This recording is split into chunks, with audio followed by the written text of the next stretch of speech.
All right, so today we are going to actually talk about lecture notes or a presentation by Moti Jung, who jointly with Adam Young invented the field of kleptography. So we're going through these slides and then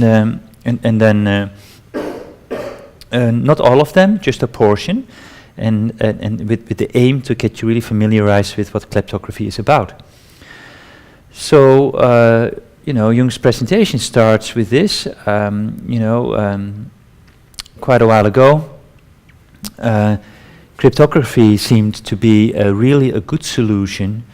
It seems like effectively the good guys seem to be on the winning edge. That's at least how one may could have thought about it. Although I never really felt it like that. But then again, I was like a student in those days, and I was still learning a lot. But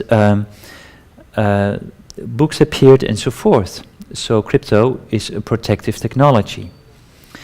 Now, what Jung and Young are doing here is they start to investigate how crypto can actually be used as an attack technology. And this resulted in two branches, and we talk about kleptography. So, there's some very simple attacks that one could potentially have, like fix the pseudorandom generator inside a crypto box. And if you do that, then maybe I cannot really distinguish that pseudorandom generator from, a proper pseudorandom number generator. And as a result, as an attacker, I may have an advantage over breaking the crypto box. Or you may have weak algorithmic versions and so forth. So yes, in many implementations, these issues are not even checked against. So you have to be careful, of course, and always do this. And this leads to possibly easy, uncovering of what's happening in the crypto box. Now, this is not really what we mean in kleptography, though. So, what do we want to do? Is it possible as an attacker to design a hard, undetectable backdoor exclusive to the adversary? And how can an adversary design such a mechanism? Maybe by employing cryptography in the first place, so that it's indeed very hard for the defender to detect it. So that's effectively what's going on. Now, you have all seen RSA encryption, decryption, and we're going to talk about it again. And here's a quick summary. The modulus n is a composite, an integer, the product of composite primes. And public is that modulus n, and some encryption exponent, and there's a private exponent that is specially constructed as E times D equals 1 modulo and then P minus 1 times Q minus 1, right? You can only do that if you know the factorization of n, but that's, not known to the outside world. We think factoring is really hard, or at least sub-exponential, and for a large enough modulus, it's going to be really hard for current state technology. So, to encrypt M, you compute M to the power E as your ciphertext. To decrypt, you take the ciphertext to the power D. So, it's asymmetric, it's really cool. Only the key owner can decrypt. And you can do all kinds of crazy protocols with this that we have never even talked about in this lecture series. And therefore, I will not mention those. Now, what can we do? Can we actually have a cryptographic Trojan horse? That's how Jung and Young are talking about. Remember, we have had a lecture on hardware Trojans. But here, we actually want to build a certain specific Trojan horse with very specific properties, like a backdoor type of thing, that is robust against reverse engineering by the defender. So, we actually, so what do we want to do? They're supposed to be only useful to the attacker, and when that attacker is an eavesdropper, right? So this will keep global security while providing the attacker with exclusive use of insecurity. Now, actually, this is I actually forgot when this presentation was done by you, but clearly, indeed, certain organizations will love such a type of trapdoor. As a matter of fact, Edward Snowden did uncover such a type of backdoor, or announced it to the world, that was effectively inserted or implanted by the NSA. So, well, in those days, right, people may say, well, there's enough easy attacks, so why this? This is just theory. But we have seen over and over again what you are thinking about that could potentially be happening in a bad way from an attacker's perspective does happen, and it actually turned out to have now real examples in practical deployment. So that's why right now, even though all of this was developed really a long time ago, maybe 20 years ago, right? And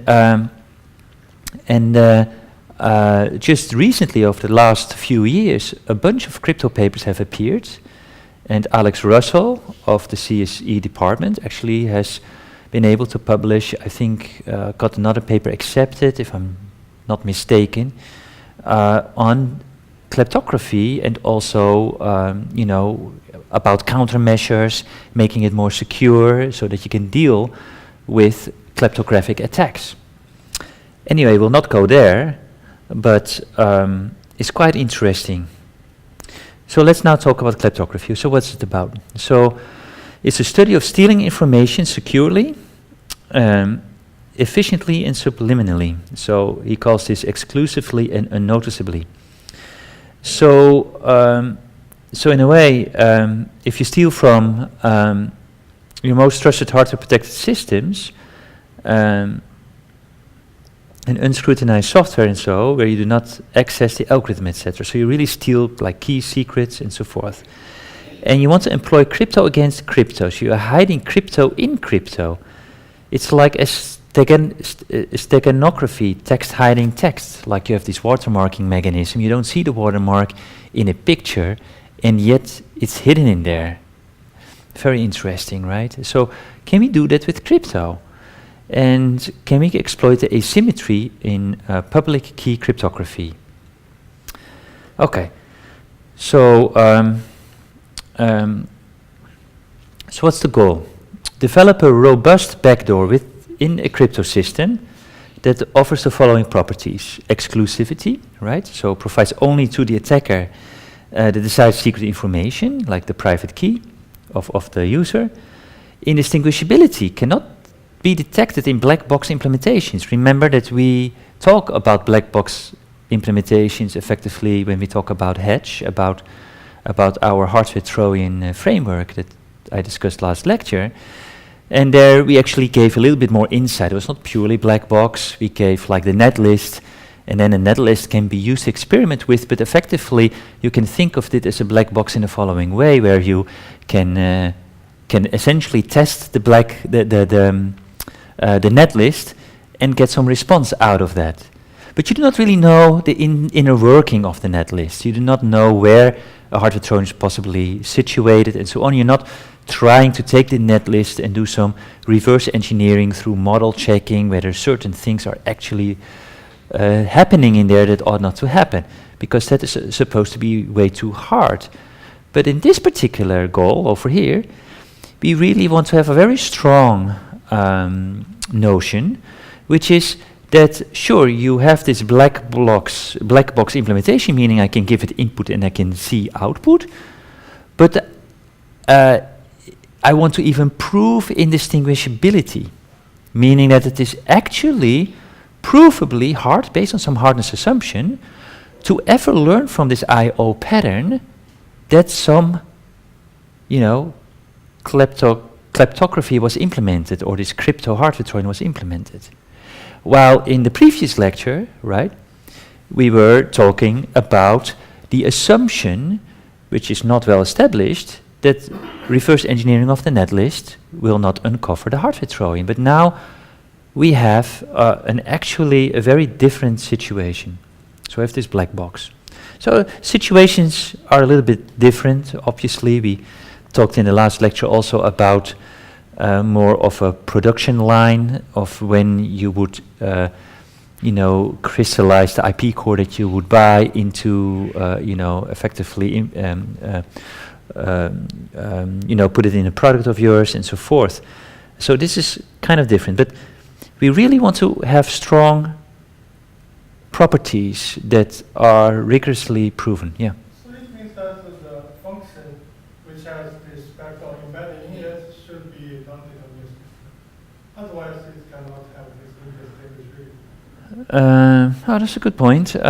Well, we get to a couple of examples. I forgot how it was further developed in the slide deck, but no, it's not completely true, actually. It's not true.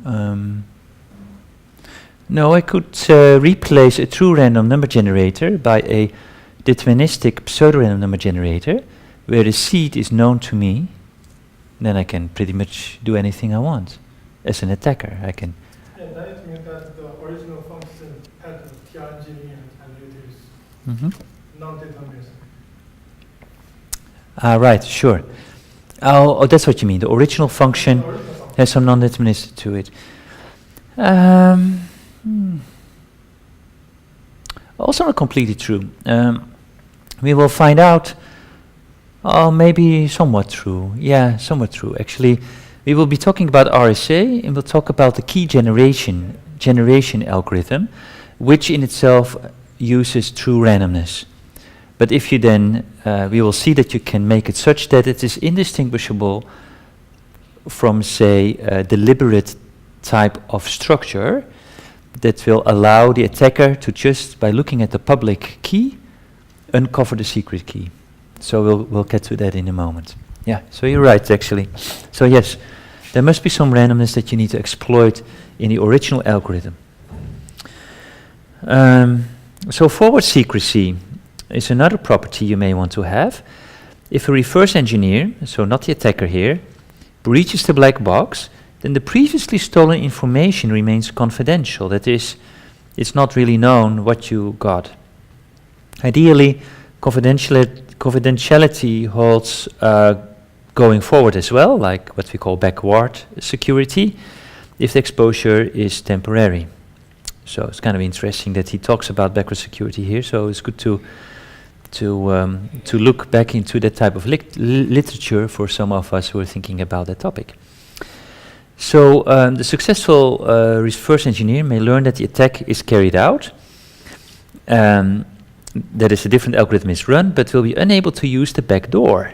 Oh, that's interesting, right? So you cannot use the backdoor. You see that something else is happening, but you do not know the backdoor. You cannot open the backdoor. You see it's right there, but you cannot open it. So very interesting. Okay, so let's go down. All right, so what he's going to talk about here is kleptographic attack on RSA key generation. We'll give a definition, so I will do that too, right? Definition of a secretly embedded trapdoor with universal protection. That's abbreviated as setup. I think we'll talk about cryptographic attack on Diffie-Hellman key exchange. Not sure about the last two bullet points. I think we'll not talk about those. So let's talk about theft of the RSA private key. So what's the problem? So we devise a backdoor that is a way to covertly obtain the RSA private key of users that can be deployed in an RSA key generation program, such that the resulting RSA key pair, right, must look like a normal pair. That is the indistinguishability property. And the same copy of the key generation program is obtained by everyone, right? It may be code signed, for instance, etc. So everybody uses that. So note that the pseudo-random bit generator that uses a fixed secret seed does not accomplish this. The seed or seeds will be revealed to the reverse engineer, right? And the resulting pseudo-random bit sequences will then be revealed, and therefore you open up the trapdoor. So we want to have something much stronger. So even if I see the hardware Trojan, it's there, I do not want to be able to use that trapdoor myself. It's like I would not even be able to look back into the past, effectively, what was leaked therefore, because I do not know what it did. You know, the type of hardware Trojans that I talked about 1 week ago, well, you would say a counter-based hardware Trojan, and at that point you start leaking stuff. And yeah, if you figure out that you have that at some point, you will notice that a certain amount of information that you used in the past was apparently leaked. Like, say, output was replaced by a secret key or something like that. You see that that happened at some point in the past. You may be able to look back who was communicating with you, and you start to figure out more about the attacker. But in this particular case, you just have no clue when the hardware Trojan was really used. And therefore, you can just not see it, even if you have logged all the input-output relationships of when you use that black box yourself as a legitimate user. You just later on you find out there's a Trojan in there, but they still cannot look, by looking at the output, cannot see when, for who, with who the one was who communicated with me, who got the information. No idea. So that's pretty cool. All right, so what can be done? Compromise RSA. You know, another protocol that we've not talked about. It's also, you can do properly padded RSA. We did talk about that. And other systems based on factoring. And, you know, one may say, what about direct user certification or validation that you may use, like a simple zero knowledge protocol? I've never talked about that, what that is. But say these more advanced techniques in cryptography will actually not help, because they do reveal that a setup attack may have taken place. So we'll not go into the details here, but the point is that, you know, when this was being discovered, it was not an automatic consequence of a stronger crypto primitive. So, like, hey, you have zero knowledge protocols, and that implies being able to construct a kleptographic attack. So that's not really true. So let's talk about a normal RSA key generation. So E is often taken to be some simple number that is easy to work with, because then you can do a simple you know, shift together with an addition operation, like 2 to the power 16 plus 1 or 3, which also is used by Intel. And now we choose a large number P randomly. Say it is 1024 bits long, and that means that the P times Q is 2048 bits long, right? If P is composite, then obviously you don't want to do that, so you want to go on until you actually find a prime number. And you do the same for Q, and finally you want to make sure that, and then you output P times Q and E, and the private key P is of course kept private. And then we note that the private exponent D is found by solving this extended Euclidean algorithm. Maybe you've never heard of that either, but it's very easy to figure out how to find D given P minus 1 times Q minus 1, which is the Euler function applied to N, which is the product of P and Q. All right, so RSA keys we will use now. So, you know, the modulus is now of size 2048 bits. There will be an RSA key of the attacker, which we're going to introduce. We call it Y. And it will be half the size, 1024 bits. And so Y is going to be a composite number. Y is a modulus again. And Y1 and Y2 are large prime numbers, now of 512 bits in size. So what are we going to do? So here's the trick. So let's talk through this slowly. So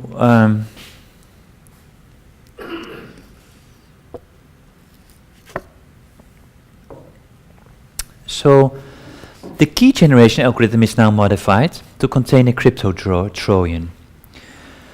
So the crypto Trojan contains the attacker's public key Y, which is that modulus, right? And this has been further developed, so this is an old version of the attack, but this demonstrates what is going on. You choose a large value S randomly, 1024 bits. You compute P as a cryptographic one-way function evaluation of S. If P is composite, then go to step 1. So you continue until you get an S for which H of S is a prime. Now you choose a 1024-bit string randomly, and you compute C to be an encryption of S, actually, under the RSA public Y. So in other words, C is going to be equal to S to the power E modulo Y. And now you take that random number that you had, you put it over here, and you have C. Remember, it's only 1024 bits. You put it right there. It's a one big number now. And you're going to compute a Q to be effectively, the division of this large integer by P, and then you have some remainder R. Now, if Q is composite, then you go to step 1 and you go all over, you do this all over again. So at some point, you will have two prime numbers, P and Q. The product of P and Q will be capital N, right? That will be your public key. Here it is, with E, which is, say, exponent 3. And the private key is, of course, P again. Now, note that the whole thing is, of course, 2048 bits in length, but there's a very specific structure. We know that P is equal to H of S, and we know that S to the power E modulo Y, concatenated with some random number, I have no clue what it is equal to that modulus N plus a remainder R. And that will give enough information to the attacker to, by just looking at N, figuring out what P and Q are separately. So we're going to have a look at that.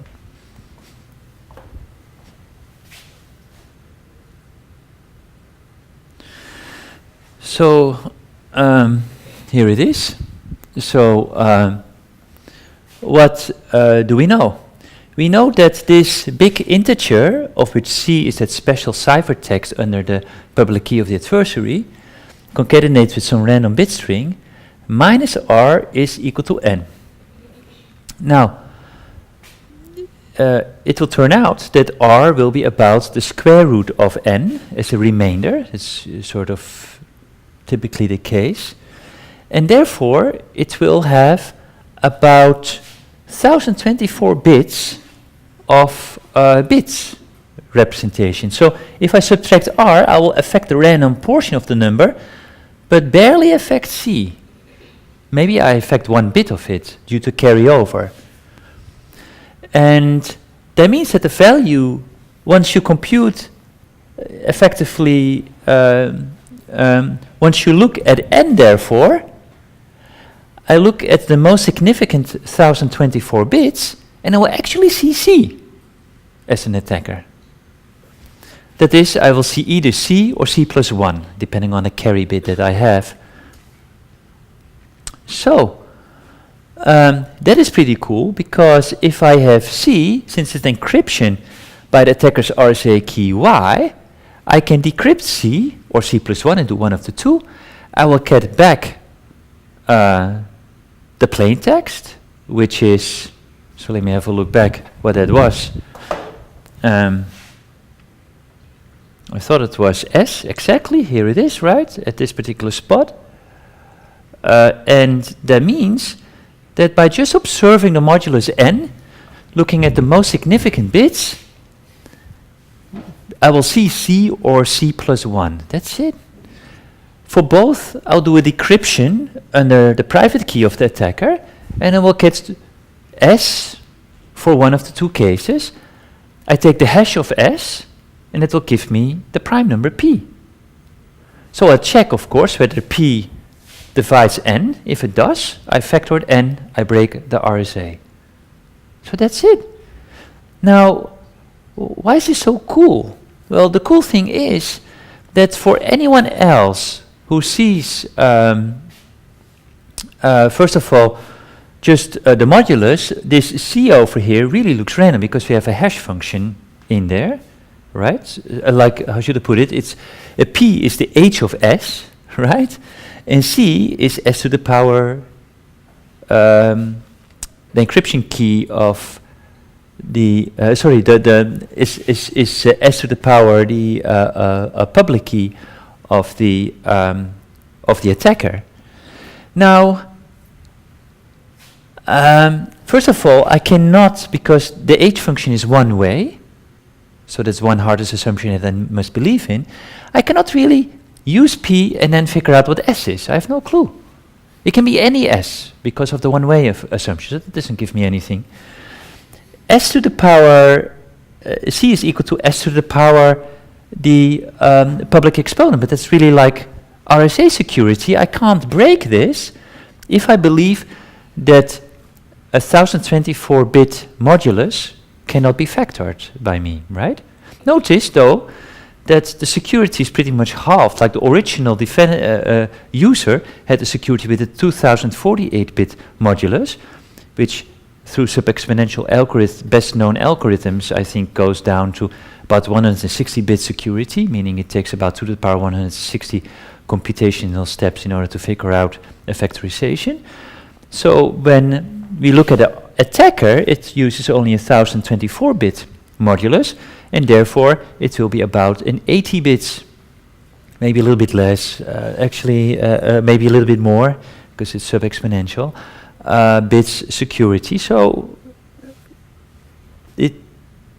but assuming that that is still very hard, then N over here can just, even if you know P and Q, by the way, right, as a defender, I just do not know whether it is a suspicious-looking modulus with a suspicious-looking P and Q.